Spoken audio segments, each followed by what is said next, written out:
الحمد لله نحمده ونستعينه ونستغفره ونؤمن به ونتوكل عليه ونعوذ بالله من شرور أنفسنا ومن سيئات أعمالنا من يهده الله فلا مضل له ومن يضلله فلا هادي له ونشهد أن لا إله إلا الله وحده لا شريك له ونشهد أن سيدنا ونبينا ومولانا محمدا عبده ورسوله صلى الله تعالى عليه وعلى آله وصحبه وبارك وسلم تسليما كثيرا كثيرا أما بعد قال الله تبارك وتعالى يا أيها الذين آمنوا كتب عليكم الصيام كما كتب على الذين من قبلكم لعلكم تتقون أياما معدودات وقال النبي صلى الله عليه وسلم الصوم لي وأنا أجزي به وفي رواية أنا أجزى به أو كما قال صلى الله عليه وسلم. میرے محترم بزرگوں، دوستوں، دینی اور ایمانی بھائیوں، جیسا کہ ہم سب اس بات سے اچھی طرح واقف ہے کہ ابھی ماہ شعبان المعظم کی 22 تاریخ آ چکی ہے اور بس اب ایک ہفتے کے بعد ہو سکتا ہے کہ آئندہ جمعہ کو ہم پہلی تراویح ادا کر رہے ہو 29 کا چاند اگر نظر آ جاتا ہے انشاءاللہ تعالیٰ تو ہم آئندہ جمعہ کے روز پہلی تراویح ادا کریں گے اور سنیچر سے پہلا روزہ 1 مارچ سے پہلا روزہ شروع ہو جائے گا. 20ویں تاریخ بھی ساتھ میں چلے گی اور ہجری تاریخ بھی ساتھ میں چلنے والی ہے اور ایسا بہت کم ہوتا ہے. کہاں جاتا ہے کہ تقریباً 33 سال میں ایسا موقع آتا ہے اگر ابھی دونوں تاریخ ساتھ ساتھ میں چلتی ہے تو 33 سال میں ایسا موقع آتا ہے کہ 20ویں تاریخ اور ہجری تاریخ دونوں ساتھ ساتھ میں چلتے ہیں. ورنہ فرق ہوتا ہے 8 دن کا 10 دن کا، اس طرح فرق ہوتا ہے 9 دن کا. تو بھی ایک ہفتہ بعد ماہ رمضان المبارک کی آمد ہے، لہذا رمضان المبارک کی تیاری، رمضان کا استقبال، رمضان کو صحیح معنی میں اس کا حصول، اس لیے کہ جو رمضان اور روزے ہم کو دیے گئے ہیں ان کا بنیادی مقصد تقویٰ کو حاصل کرنا اور اس تقویٰ کے حصول کی تیاری جو ہے ہمیں شعبان ہی سے کر لینی ہے. روزوں کا مقصد کیا ہے؟ رمضان کا مقصد کیا ہے؟ تقویٰ کو حاصل کرنا. لعلکم تتقون قرآن مجید یہ بیان فرما رہا ہے.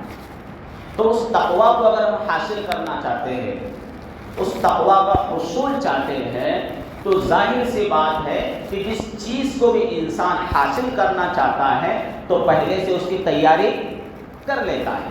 لہذا ابھی ہمارے پاس 8 دن باقی ہیں تقویٰ کے حصول کے لیے، ماہ رمضان کے استقبال کے لیے کہہ لیجیے، ماہ رمضان کی تیاری کے لیے، تاکہ یہ جو ہمارا آنے والا رمضان ہے، ابھی کا جو رمضان ہے، یہ گزشتہ رمضانوں کی طرح ضائع نہ ہو جائے، غفلت اور سستی میں نہ گزر جائے اور لغو اور لا یعنی کاموں میں وہ ضائع نہ ہو جائے. اس کی ہم کو ابھی سے فکر کرنا ہے.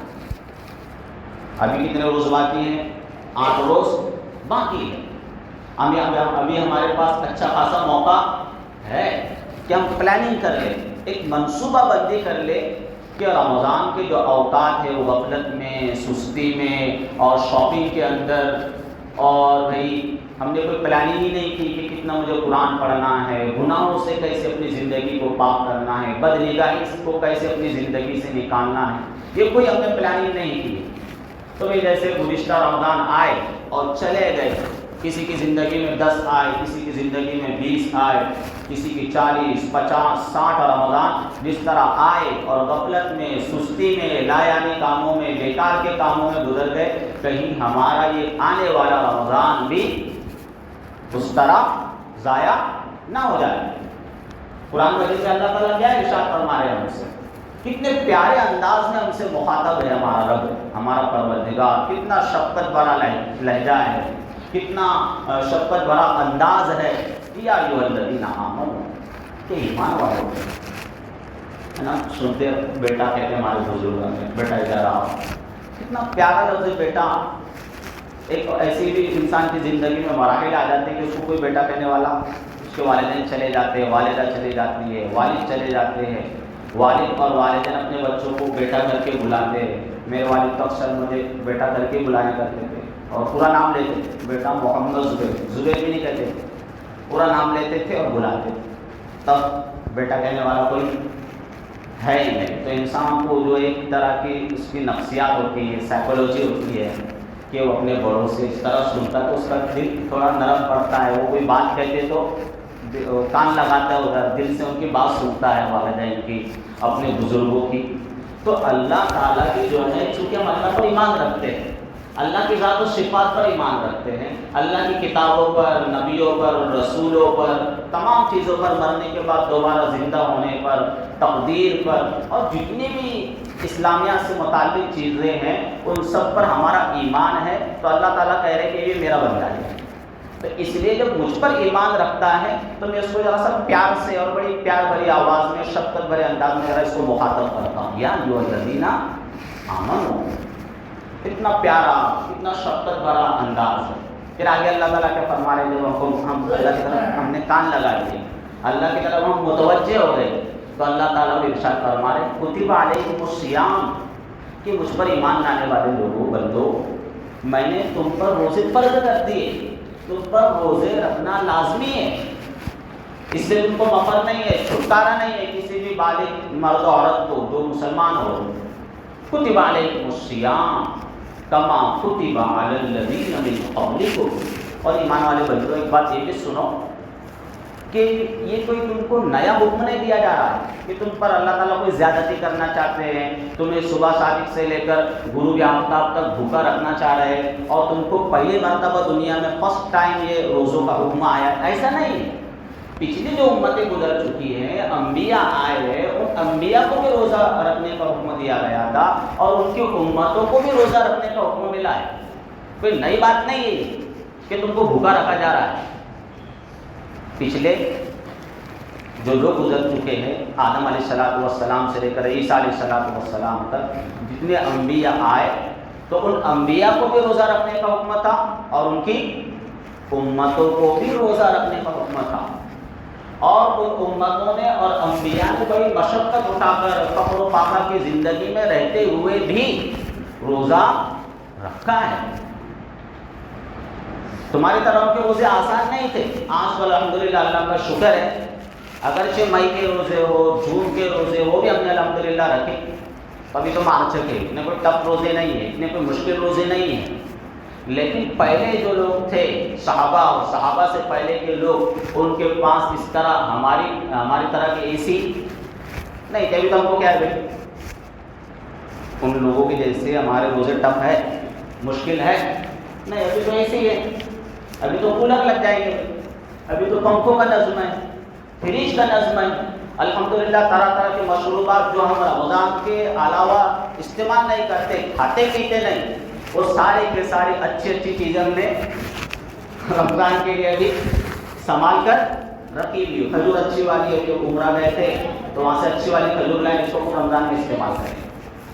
تو پہلے جیسے جو روزے ہیں جو ان امتوں نے رکھے، کم ساز و سامان کے ساتھ، کم وسائل کے ساتھ، مشقتوں کے ساتھ، اتنی مشقتیں اب نہیں ہے، تو اللہ تعالیٰ وہی بات ہم کو یاد دلا رہے ہیں کہ کما کتب علی الذین من قبلکم، کہ تم سے پہلے لوگ بھی بڑی یعنی کہ مشکلات کے اندر، فقر و فاقہ کے اندر، کم وسائل کے اندر، کم کھانے کے اندر روزے رکھ چکے ہیں، لہٰذا تمہیں بھی بے چین ہونے کی ضرورت نہیں ہے کہ میں روزہ آئینہ کیسے رہوں گا، صبح سے لے کر شام تک کیسے بھوکا رہوں گا، کیسے پیاسا رہوں گا۔ بعض لوگ جن کو رکھنے کی عادت نہیں ہوتی بڑے پریشان ہو جاتے ہیں، اور ان کو ترغیب بھی دی جائے تو بہت ٹف روزہ ہے، رکھا نہیں جاتا، میں چڑچڑا ہو جاتا ہوں. تو اتنا مشکل بھی نہیں، بہت آسان ہے، بس ارادہ کر لینے کی ضرورت ہے. کیا کرنے کی ضرورت ہے؟ ارادے کی، ہمت کی، حوصلے کی ضرورت ہے. تو روزہ کچھ بھی مشکل نہیں ہے. اور اس کا مقصد کیا ہے؟ لعلکم تتقون. کہ روزے کا مقصد یہ ہے کہ تمہارے اندر پرہیزگاری پیدا ہو جائے، تقویٰ پیدا ہو جائے. اور تقویٰ نام کس کا ہے بھائی؟ تقویٰ کہتے ہیں کس کو ہے؟ ہم تقویٰ سمجھتے ہیں عبادت کی کچھ مقدار بڑھا دینا. تھوڑا سا عبادت گزار بن رہا، نوافل زیادہ پڑھ رہا ہے، اوابین زیادہ پڑھ رہا ہے، اور اس نے کچھ اپنا حلیہ وغیرہ تھوڑا تبدیل کر لیا ہے، تو ہم اس کو سمجھتے ہیں متقی. ہماری نظر میں متقی وہ ہے، ہماری نظر میں تقوی کے یہ کام ہے. لیکن تقویٰ اصل ہے گناہوں سے اپنی زندگی کو پاک کرنا. تقویٰ اصل کس چیز کا نام ہے؟ عبادتوں کی مقدار بڑھانے کا نام تقویٰ نہیں ہے. اگر کوئی شخص صرف فرائض پر اکتفا کر رہا ہے، نوافل کا زیادہ اہتمام نہیں کرتا، بہت زیادہ قرآن پاک کی تلاوت کا اہتمام نہیں کرتا، ذکر تسبیحات کا اہتمام نہیں کرتا، صرف فرائض پر اکتفا کرتا ہے اور گناہوں سے بچنے کا وہ اہتمام کرتا ہے، تو وہ اللہ کا ولی ہے، وہ متقی ہے، وہ پرہیزگار بندہ ہے. تو تقویٰ نام ہے گناہوں کو زندگی سے نکالنا، بد نگاہی کو اپنی زندگی سے نکالنا، جھوٹ اور فریب اور دھوکہ کو اپنی زندگی سے نکالنا. تقویٰ کس کا نام ہے؟ جھوٹ، فریب، دھوکہ، لوگوں کو ٹوپیاں کرانا، اس سے اپنی زندگی کو پاک کرنا، رشوت سے اپنی زندگی کو پاک کرنا، حرام خوری سے اپنی زندگی کو پاک کرنا، ناپ تول میں ڈنڈی مارنے سے اپنی زندگی کو پاک کرنا، حسد سے اپنے آپ کو دور رکھنا، کینہ سے، بغض سے، نفرت سے، تکبر سے، بے ضمیری سے، بے حسی سے، بے غیرتی سے، ان چیزوں سے اپنے آپ کو دور رکھنے کا نام کیا ہے بھائی؟ تقویٰ. لوگوں کی یعنی کہ مال ہڑپ کر لینے سے، لوگوں کی زمینیں ہڑپ کر لینے سے، اس سے اپنے آپ کو دور رکھنا، اس کا نام تقویٰ ہے. ہم کیا سمجھ رہے بھائی تقویٰ؟ میں نے حج کر لیا، ہم نے ٹوپی لگا لیا اور تھوڑا سا ڈریس بدل لیا اور اب میں نماز کا اہتمام کر رہا ہوں تو میں متقی ہو گیا. ایسا نہیں. تو لازمی بھائی نماز پڑھنا ہی پڑھنا ہے. صرف نماز پڑھنے سے کوئی متقی نہیں ہو سکتا. نماز بہت اہم عبادت ہے، ایمان کے بعد سب سے بڑا اس کا درجہ ہے. لیکن نمازوں کے اہتمام کے ساتھ، روزوں کے اہتمام کے ساتھ، زکوٰۃ کے اہتمام کے ساتھ، حج کسی کے اوپر فرض ہے تو حج کے اہتمام کے ساتھ، گناہوں سے جب وہ بچے گا اسی وقت وہ متقی کہلائے گا، اسی وقت وہ اللہ والا کہلائے گا، اسی وقت وہ پرہیزگار بندہ کہلائے گا. اگر اس کی زندگی سے گناہ نہیں نکلے ہیں تو پرہیزگار نہیں ہے، وہ متقی نہیں ہے. کتنے اللہ تعالیٰ کے بندے ایسے ہیں جو صرف فرائض پر اکتفا کرتے ہیں، بہت زیادہ ان کی زندگی میں نوافل نہیں ہیں، لیکن ساتھ ہی ساتھ وہ گناہوں سے بچتے ہیں. تو ایسے لوگ کون ہیں بھائی؟ متقی لوگ ہیں. یہ پرہیزگار لوگ ہیں، یہ نیکوکار لوگ ہیں، ان کا اللہ کے یہاں ایک بہت بڑا مقام اور مرتبہ ہے. تو رمضان کا مقصد کیا ہے؟ اپنی زندگی سے گناہوں کو نکالنا ہے. ہم رمضان کا مقصد یہ سمجھ رہے ہیں کہ تھوڑی عبادت میں اضافہ کر دینا. ہم نے اپنے دماغ میں کیا چیز بٹھا رکھی ہے؟ رمضان آیا یعنی تراویح میں اضافہ ہو جائے گی، اور اچھی بات ہے تراویح پڑھنا ہے، سنت میں موقع ہے، اور جو ہے روزے رکھ لینا ہے، کچھ نماز زیادہ کر لینا ہے، اور ذکر تلاوت اور تسبیح وغیرہ زیادہ کر دینا، تو میں متقی ہو گیا اور مجھے جو رمضان کا مقصد ہے وہ حاصل ہو گیا. ایسا نہیں. رمضان کا مقصد ہے زندگی سے گناہوں کا نکالنا. اس کی ہم کو ابھی سے تیاری کرنا ہے کہ کیسے میری زندگی سے بھائی گناہ نکل جائے. اسی کا نام ہے استقبال رمضان. کسی اللہ والے سے پوچھا گیا کہ حضرت کوئی رمضان کے بارے میں نصیحت کیجیے، بڑے عالم دین تھے، ہم کو رمضان کے بارے میں کچھ بتلائیے، کیا کرنا چاہیے رمضان میں، رمضان کا استقبال کیسے ہونا چاہیے، اس کو ویلکم کیسے کہیں. تو اللہ والے نے چھوٹی سی نصیحت کی، کوئی لمبا چوڑا بیان کچھ نہیں کیا. انہوں نے کہا کہ رمضان کا بہترین استقبال یہ ہے کہ رمضان سے پہلے توبہ کریں، سچی پکی توبہ. ہماری توبہ کیسی ہوتی ہے؟ ہم زندگی کو بدلنا چاہتے ہیں لیکن صرف رمضان کے حد تک. کب تک؟ رمضان آیا تو نماز، رمضان آیا تو تلاوت، رمضان آیا تو بھائی دیگر کام کر رہا ہے انسان، رمضان گیا تو ساری عبادتیں بھی گئی۔ رمضان آیا ہے تو تھوڑا سا وہ داڑھی بھی رکھ لیتا، شیونگ نہیں کرتا، اور پوچھنے بھی آتا حضرت کون سی عبادتیں کرنا ہے وہ بڑی راتوں کے اندر، اور ساتھ ہی ساتھ وہ گناہ کر کے بھی آ رہا ہے، شیونگ بھی کر کے آ رہا ہے، ایک دم مست، اس کو لگ رہا ہے میں جوان بن گیا، تو یہ کون سی توبہ ہوئی؟ اور یہ گناہوں کے ساتھ آپ کیا اللہ کی عبادت کرو گے، ہے نا؟ تو رمضان کا مطلب صرف رمضان تک بدلنا نہیں، رمضان کا مطلب ہوتا ہے پوری زندگی کو بدل لینا۔ رمضان کا مطلب پوری زندگی کو اپنی بدلنا ہے، اس کو چینج کرنا ہے، اور انسان یہ اسی وقت کرتا ہے جب انسان کسی چیز کا پہلے سے ارادہ کرے، پہلے سے کوئی پلاننگ کرے، پہلے سے کوئی منصوبہ بندی کرے۔ جب تک اس کا کوئی ارادہ نہیں ہوتا تو پھر اس کے لیے تیاری بھی نہیں کرتا۔ ہم کو سفر میں جانا ہے، بتلائیے تو ہم کیا کرتے ہیں؟ پہلے سے پلاننگ کرتے ہوئے 2 دن کے لیے جانا ہے، 4 دن کے لیے جانا ہے، تکیہ کون سا رکھنا ہے، ہوا والا رکھنا ہے، چھوٹی سی پتلی سی چادر رکھنا ہے، 1 جوڑی رکھنا ہے، 2 جوڑی رکھنا ہے۔ پہلے سے انسان کون سی گاڑی سے جانا ہے، اس کا مجھ کو ریزرویشن کرنا ہے، لگژری سے جانا ہے، پوری کی پورے ٹوٹل پلاننگ اپنے ذہن میں منصوبہ بندی کرتا ہے، اس لیے کہ اس کو سفر پر جانا ہے۔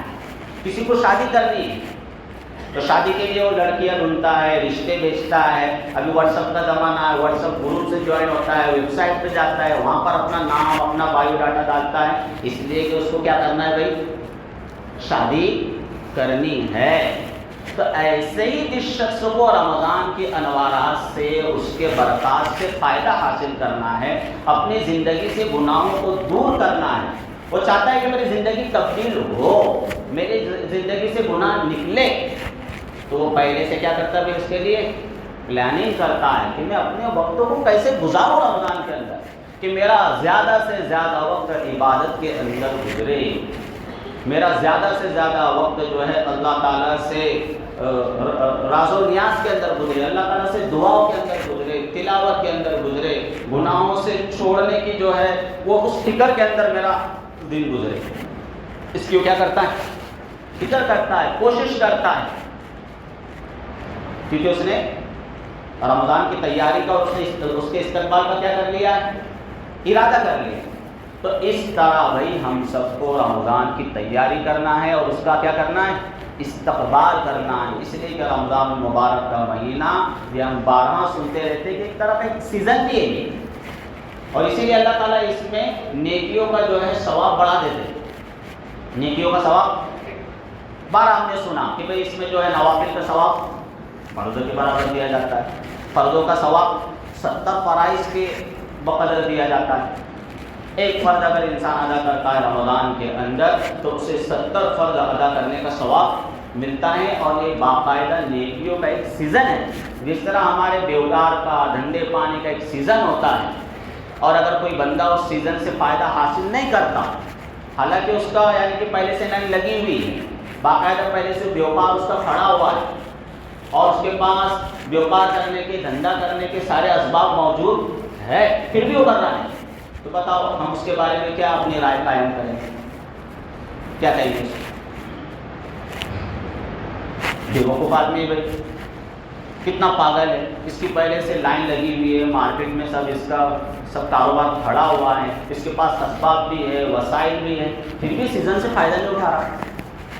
کتنا بیوقوف ہے، کتنی سستی سے، کتنی غفلت سے کام لے رہا ہے یہ۔ ہم اس کے بارے میں یہی رائے قائم کریں گے کہ بڑا بیوقوف آدمی ہے اور بڑا سست کاہل قسم کا آدمی ہے، اس کو گھر میں پڑے رہنے کی عادت ہے، نہ جانے ہم کیا کیا تانے اس کو دیں گے۔ تو ایسے ہی رمضان بھی اللہ کا قرب حاصل کرنے کا مہینہ ہے، نیکی اور تقویٰ کو بڑھانے کا مہینہ ہے، اللہ تعالیٰ سے دوستی بڑھانے کا مہینہ ہے۔ اس مہینے کے اندر جو ہے جنت کے دروازے کھول دیے جاتے ہیں، جہنم کے دروازے بند کر دیے جاتے ہیں، شیاطین کو قید کر دیا جاتا ہے، تاکہ بھائی جو رمضان المبارک ہے، امت محمدیہ کے جو لوگ ہیں ان کا رمضان خراب نہ ہو، ان کے روزے خراب نہ ہو، وہ تقویٰ والی زندگی کے قریب آنا چاہے، اپنے دل کو بدلنا چاہے، اپنے دل کو سنوارنا چاہے، تو یہ سارے کے سارے کام ان کے لیے کیا ہو جائے؟ آسان ہو جائے۔ سب کو رمضان المبارک سے پورا فائدہ اٹھانا ہے، کسی چیز میں بھی کمپرومائز نہیں کرنا ہے. ابھی سے اگر کسی نے خریدی نہیں کی ہے تو ابھی سے خریدی کر لے بھائی, ابھی سے شاپنگ کر لے. ورنہ دیکھنے میں یہ آتا ہے کہ غیر رمضان میں ہماری مستورات اتنی بازار میں دکھائی نہیں دیتی جتنی رمضان میں دکھائی دیتی. اچھا وہ روزے چھوڑ کے بھی وہاں پر ہے, روزے کے ساتھ نہیں. بعض ایک خواتین جو ہے وہاں پر جا کے رسوندی کے اندر رس پی رہی ہے اور کپڑے خریدی بھی کر رہی ہے, اور جو صبح سے جاتی ہے وہ تو شام کو آتی ہے. تو یہ سارے کے سارے کام اگر اللہ تعالیٰ نے کسی کو وسعت دے رکھی ہے, فراغت ہے, تو ابھی سے سارے کام کریں. بچوں کی کپڑوں کی خریداری ابھی سے کر رہے ہیں. اور اصل تو بھائی عید جو نام ہے وہ خوشی منانا چاہیے, جائز خوشی اگر کسی کو اللہ تعالیٰ نے فراوانی دی, لیکن اصل نام ہے تقویٰ, پرہیزگاری کے ساتھ روزے رکھتے ہوئے, تراویح کو ادا کرتے ہوئے اور گناہوں سے بچتے ہوئے اور آئندہ گناہ کو نہ کرنے کا عزم کرتے ہوئے اگر کسی نے رمضان گزارا ہے تو اصل عید تو اسی کی, اصل عید اسی کی ہے, اصل خوشی اسی کی ہے.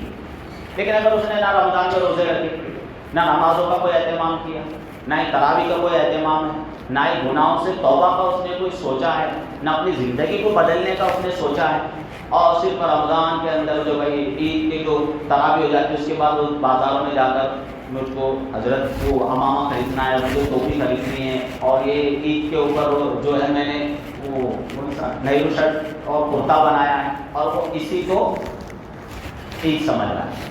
یہ عید کی بات نہیں ہے بھائی, بلکہ تو افسوس کی بات ہے اس شخص کے لیے جس نے رمضان کو غفلت کے ساتھ گزارا ہے.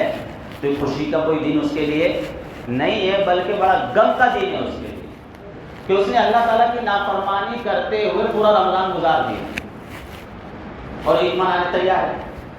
بلکہ وہ ایسا لگ رہا ہے کہ سب سے بڑا روزے دار یہی, اس نے پوری نمازیں پڑھا ہے اور اس نے ساری کی ساری 20 رکعت کی تراویح ادا کی. تو اصل عید ہے اس شخص کے لیے جس نے اپنے مولا کو راضی کیا ہے, جس نے اپنے مولا کو راضی کیا ہے, اس کی نافرمانی سے بچتے ہوئے اس نے زندگی کو گزارا ہے. اس لیے کہ جو رمضان ہے وہ ایک طرح کا امتحان بھی انسان کے لیے.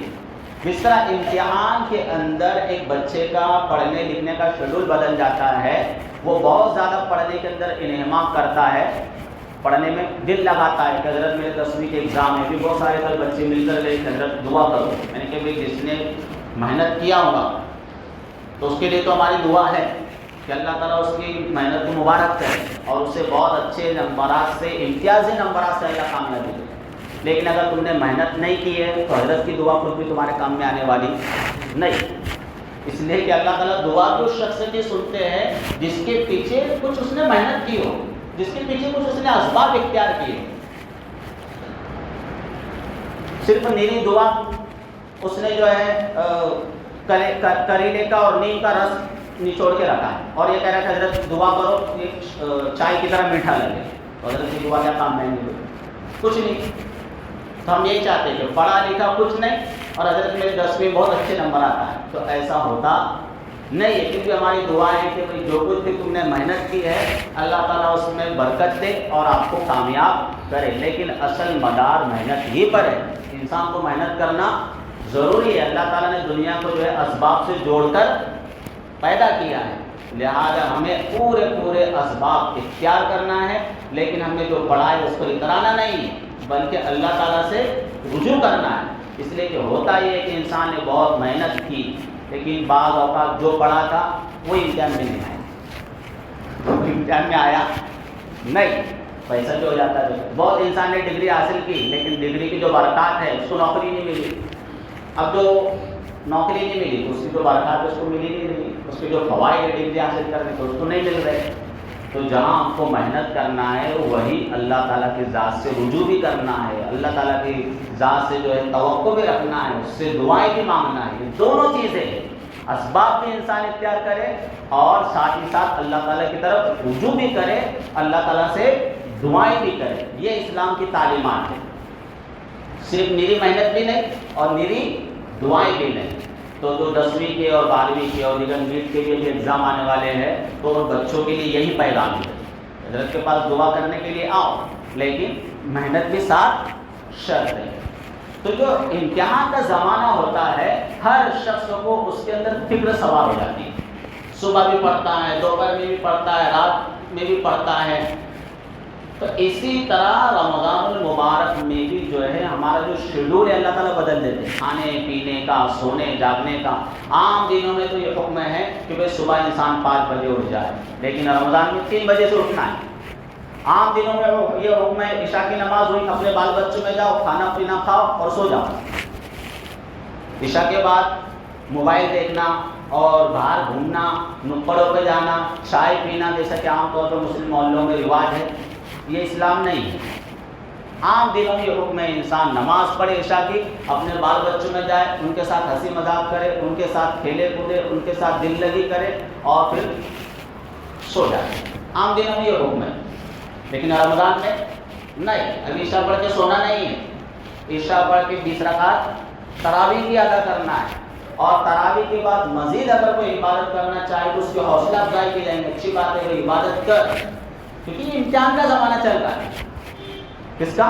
کہ اس کو اپنے رب سے، اپنے مولا سے کتنا تعلق ہے اس کو، تو وہ امتحان کا زمانہ ہے، تو امتحان کے زمانے میں تھوڑی سی محنت زیادہ ہو جاتی ہے۔ اور امتحان جو ہوتا ہے وہ ترقی کے لیے بھی ہوتا ہے انسان کہ امتحان جب دیتا ہے انسان، پہلی سے دوسری جماعت میں جاتا ہے، دوسری سے تیسری جماعت میں جاتا ہے، تیسری سے چوتھی، چوتھی سے 5ویں اور آگے تک چلتے جائیں۔ تو اسی طرح جو رمضان آتا ہے ہماری ترقی کے لیے آتا ہے کہ پہلے کیسی نمازیں پڑھتا تھا اس نمازوں میں اضافہ ہونا چاہیے، اللہ تعالیٰ کے پہلے صرف رمضان کے روزے رکھتا تھا، نفل میں اضافہ ہونا چاہیے، پہلے صرف فرض زکوٰۃ ادا کرتا تھا، اب ہر رمضان میں اس کی سخاوت میں اضافہ ہونا چاہیے، ہر رمضان میں گناہوں سے دور ہونا چاہیے، پہلے کچا پکا مسلمان تھا اب سچا پکا مسلمان ہو جانا چاہیے، اللہ تعالیٰ سے قرب، تقویٰ، للہیت اس کی بڑھتے چلی جانا چاہیے۔ تو ہر رمضان جو ہے اس کو اگلی کلاس میں داخلہ دلا کر جائے، ہر رمضان اس کو پہلے سے زیادہ متقی بنا کر جائے، ہر رمضان اس کو پہلے سے زیادہ اللہ والا بنا کر جائے، ہر رمضان جو ہے اس کو پہلے سے زیادہ متقی بنا کر جائے، پہلے سے زیادہ اللہ کا قرب اس کو حاصل ہو جائے۔ تو اس کا مطلب یہ ہے کہ اس کے اندر ترقی ہو رہی ہے، اس کی ترقی ہو رہی ہے۔ لیکن اگر پہلے جیسا ہی ہے تو سمجھا جائے گا کہ بھائی رمضان آیا تو چلا ہے۔ اور ہم میں سے اکثر و بیشتر لوگ ایسے ہی ہے کہ رمضان کے آنے سے ان کی زندگی میں کوئی بہت بڑی تبدیلی ہوتی نہیں۔ کسی کی زندگی میں 40 سال سے رمضان آ رہا ہے، کسی کی زندگی میں 60 سال سے رمضان آ رہا ہے، صرف وہ نمازی بنا تھا 26ویں شب تک کے لیے نمازی بنا، اب تک 26، پھر باقی ویسی زندگی اس کی، داڑھی رکھی تھی اس نے تھوڑے سے چینج ہوا تھا، صرف رمضان تک کے لیے چینج ہوا تھا، پھر جیسی وہ 26ویں آئی یا چاند رات آئی وہ گیا اور واپس سے ہیرو بن گیا۔ تو پھر یہ جو بندہ بدلا تھا یہ صرف رمضان کی حد تک بدلا، اس نے اپنی پوری زندگی کو بدلنے کا کوئی ارادہ نہیں کیا تھا۔ اور اچھا اس کی زندگی میں کتنے رمضان آ گئے، 20 آ گئے، 30 آ گئے، 40 رمضان آ گئے۔ ایک انسان حج کے لیے جاتا ہے تو خود بھی اپنے اندر فیل کرتا ہے کہ یار مجھ کو بدلنا چاہیے، سب لوگ مجھے حاجی صاحب کہیں گے اور لوگ بھی اس سے توقع رکھتے کہ یار اب تو حاجی صاحب بن گیا، اب بھی تیرا جھوٹ بولنا چھوٹا نہیں، اور اب بھی تیری زندگی میں کوئی تبدیلی نہیں آئی۔ حالانکہ حج زندگی میں ایک مرتبہ فرض ہے اور 5 ہی دن کا عمل ہے۔ کتنے دن کا؟ 5 دن کا۔ لیکن جب انسان 5 دن کا عمل کر کے آتا ہے تو لوگوں کو بھی اس سے توقع ہو جاتی ہے، امید ہو جاتی ہے کہ جب آپ حاجی صاحب بن گئے اب آپ کی زندگی سے جھوٹ نکلنا چاہیے، فریب نکلنا چاہیے، حسد نکلنا چاہیے، آپ کے معاملات، معاشرت، اخلاق سب کچھ اچھا ہو جانا چاہیے، عبادات آپ کی اچھی ہو جانا چاہیے۔ تو اب بتاؤ ایک شخص ہے جس کی زندگی میں 20 رمضان آ گئے، 30 رمضان آ گئے، اور وہ صرف ایک دن کے 5 دن کے رمضان نہیں، اس کو 30 دن تک محنت کرائی گئی۔ کتنے دن تک؟ 30 دن تک اس کو مشق کرائی گئی۔ صبح صادق سے لے کر جو ہے آپ کو غروب آفتاب تک کھانے سے بھی بچنا ہے، پینے سے بھی بچنا ہے، جو جائز ضرورت ہے اس سے بھی بچنا ہے، حلال چھڑا دیا گیا اس سے۔ تو یہ حلال چھڑانا اسی کا نام روزہ ہے، اور حرام کو چھوڑ دینا ہے تقویٰ، اسی کی مشق کرانا ہے کہ بھئی تم کو حلال جب تم نے چھوڑ دیا ہے تو جو چیزیں پہلے سے آلریڈی حرام ہے، لوگوں کو دھوکہ دینا، لوگوں کو فریب کرنا، لوگوں کو ٹوکیا پلانا اور غیبت اور چغلی اور پڑوسیوں کو ستانا، پڑوسیوں کے حقوق دبا لینا، تو پہلے سے حرام ہے۔ جب تم نے اللہ کے لیے حلال چھوڑ دیے تھے، کھانا چھوڑ دیے تھے، پینا چھوڑ دیے تھے، تو جو چیزیں پہلے سے آلریڈی حرام ہے، بدنگاہی حرام ہے، زنا حرام ہے، شراب حرام ہے، جوا حرام ہے، تو وہ کیوں نہیں چھوڑ دو؟ تو جیسے 5 دن کے اندر انسان کی زندگی تبدیل ہوتی ہے، وہ اپنے اندر یعنی کہ وہ چاہتا ہے کہ میں تبدیل ہو جاؤں۔ لوگ چونکہ مجھے حاجی صاحب بول رہے ہیں، اور لوگ بھی اس کو کہتے ہیں، تانا دیتے ہیں اس کو، حج کر کے آ گیا، ابھی میری زندگی بدلی نہیں۔ تو اسی طرح ہم کو یہ بھی ایک دوسرے سے کہنا چاہیے کہ بھئی تیری زندگی میں 30 رمضان آ گئے، تیری زندگی میں 20 رمضان آ گئے، خلا کی زندگی میں 40 رمضان آ گئے، اب تک تمہاری زندگی بدلی نہیں، 30 دن تک تم کو مشق کروائی گئی۔ تو اس طرح ہم سب کی زندگی میں ہے جو ہے رمضان کے ذریعے سے کیا آنا چاہیے؟ تبدیلی آنا چاہیے، ورنہ ہم سب کے لیے بڑے افسوس کا اور رنج کا غم کا مقام ہے کہ ہاں واقعہ یار تب سے میں بالغ ہوا، تب سے میں روزے رکھ رہا ہوں، تب سے میرا رب مجھے مشق کروا رہا ہے، تمرین کروا رہا ہے، ایکسرسائز کروا رہا ہے، روزے رکھا کر، اب تک میری زندگی میں کوئی تبدیلی آئی نہیں، اب تک میں واقعہ سچا پکا نمازی بنا نہیں۔ کیا تو میں رمضان کے اندر 20 رکعت تراویح پڑھ رہا تھا، اور رمضان کے جاتے ہی فجر کی 2 رکعت پڑھنا مجھے مشکل جا رہا ہے۔ سوچنے کی چیز ہے انسان کی، رمضان میں کیا کر رہا تھا؟ 20 تراویح، اور رمضان جاتے ہی فجر کی نماز کے لالے پڑے ہوئے انسان کے۔ تو یہ ساری کے ساری چیزیں اگر انسان سنجیدگی سے غور کرے، سوچے، اپنی زندگی کو بدلنے کو تہیہ کرے، ارادہ کرے، تو انشاءاللہ تعالی ضرور بھی ضرور اس کی زندگی میں تبدیلی آئیں گی۔ لیکن اگر وہ کسی کو بدلنا ہی نہیں ہے، خود ہی چاہتا نہیں ہے، اس سے جو آخرت کے جو یقین ہونا چاہیے اس کو ایسا سمجھ رہا ہے مولانا لوگوں کی باتیں، قرآن کی بات ہے، پتہ نہیں، ابھی مزے کر لو، بعد میں دیکھتے، اس طرح اگر وہ غیر سنجیدگی کی طرف بھائی اپنی زندگی گزار رہا ہے، تو بہرحال موت تو ہر شخص کو آنی ہے، اور ہر شخص کو جو اپنا عبادت ہے، مثال کے طور پر رمضان ہے، تو رمضان یہی سوچ کر گزارے کہ میری زندگی کا آخری رمضان ہے، تب تو تبدیلی آ سکتی ہے اس کے اندر۔ اور اگر اس نے یہ سوچا کہ میں تو ابھی تو جوان ہے، بوڑھے ہوں گے، یہ بوڑھے لوگوں کے کام ہے مسجد میں جانا اور تراویح پڑھنا اور روزے رکھنا اور گناہوں کو چھوڑنا، میں بھی جب بوڑھا ہو جاؤں گا تب جا کے میں اپنی زندگی میں تبدیلی لاؤں گا، تو بھئی یہ انسان کی نادانی ہے، غفلت ہے، اس کی سستی کہہ لیجیے، بے توجہی کہہ لیجیے، کیونکہ زندگی کا کوئی بھروسہ نہیں ہے۔ لیکن ہماری زندگی جو گزر رہی ہے وہ کسی اللہ والے نے کیا ایک خوب کہا ہے کہ قدم سوئے مرقد، قدم ادھر قبرستان کی طرف قدم جا رہے، مرقد کہتے قبرستان، قدم سوئے مرقد، نظر سوئے دنیا، دنیا کی محبت، مال کی محبت، جان کی محبت، گناہوں کی طرف لگاؤ، بد نگاہی، راتیں بھی کیسی گزر رہی نوجوانوں کی، تو قدم سوئے مرقد، نظر سوئے دنیا، جہاں کدھر کو رہا ہے، دیکھ کدھر کو رہا ہے، جا رہا ادھر اور دیکھ رہا ادھر، تو بھائی بتاؤ ایسے بندے کی کہاں اصلاح ہو سکتی ہے، کیسے اس کا دل سنور سکتا ہے؟ لہذا ہم سب کو جو ہے اپنی زندگی کے بارے میں، بالخصوص آخرت کے بارے میں بڑا فکر مند ہونے کی ضرورت ہے۔ اللہ تعالیٰ ہم سب کو کہنے سننے سے زیادہ عمل کی توفیق عطا فرمائے۔ جن حضرات نے سنت ادا نہیں کی ہے وہ سنتیں ادا کر دیں۔